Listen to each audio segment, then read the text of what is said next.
సిరి బాలరాజు గారు. ముందుగా నమస్కారం అధ్యక్ష.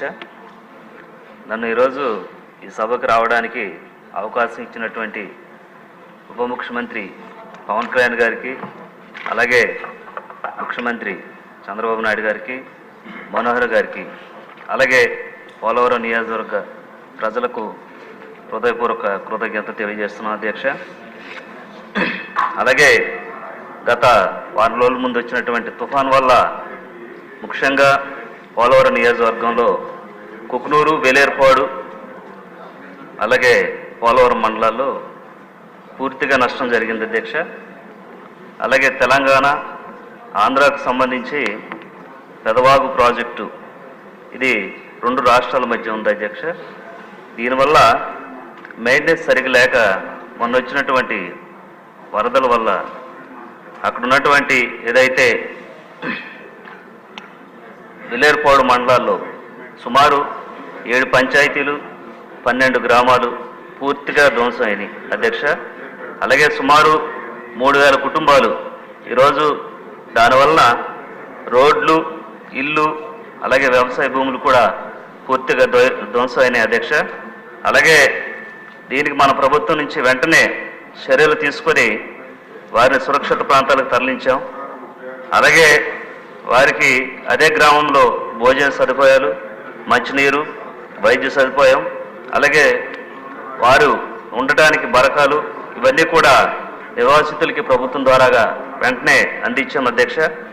అలాగే నష్టపోయినటువంటి ఏదైతే ఈ 3000 కుటుంబాలకి మన ప్రభుత్వం ద్వారాగా వెంటనే ఆర్థిక సహాయం చేయాలని మన ముఖ్యమంత్రి వారిని కోరడం జరుగుతుంది అధ్యక్ష.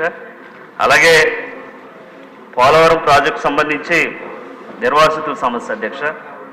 గత ప్రభుత్వంలో 2013 భూసేకరణ చట్టం క్రింద 5 లక్షల రూపాయలు ఉన్నదాన్ని 10 లక్షల రూపాయలు ఇస్తానని హామీ ఇచ్చి మోసం చేసినటువంటి ప్రభుత్వం వైసీపీ ప్రభుత్వం అధ్యక్ష.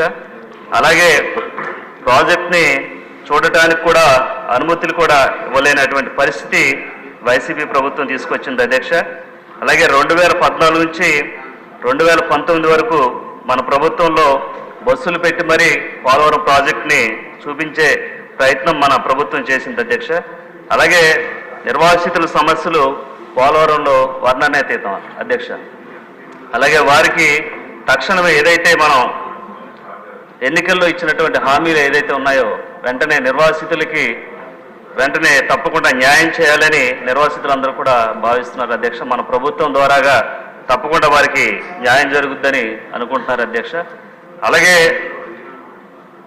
వారికి సంబంధించి ఏదైతే ఇల్లు కానీ, భూమికి బదులు భూమి కానీ, అలాగే R&R ప్యాకేజీ కానీ ఇవన్నీ కూడా ఇచ్చి వారిని సురక్షిత ప్రాంతాల్లో ఏదైతే వారికి నిర్మించేటువంటి ఇల్లుని సురక్షిత ప్రాంతాల్లో ఇస్తే తప్పకుండా వారు అక్కడి నుంచి వెళ్తారు.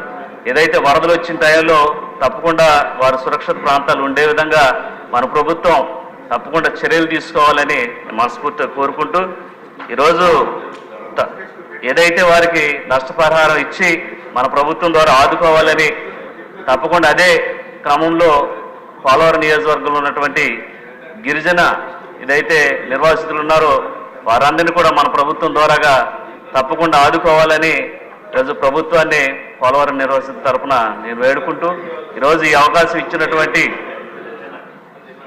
పవన్ కళ్యాణ్ గారికి, అలాగే మనోహర్ గారికి, చంద్రబాబు నాయుడు గారికి నా హృదయపూర్వక కృతజ్ఞతలు తెలియజేస్తూ సెలవు తీసుకుంటున్నాను. జ్యోతుల నెహ్రూ గారు.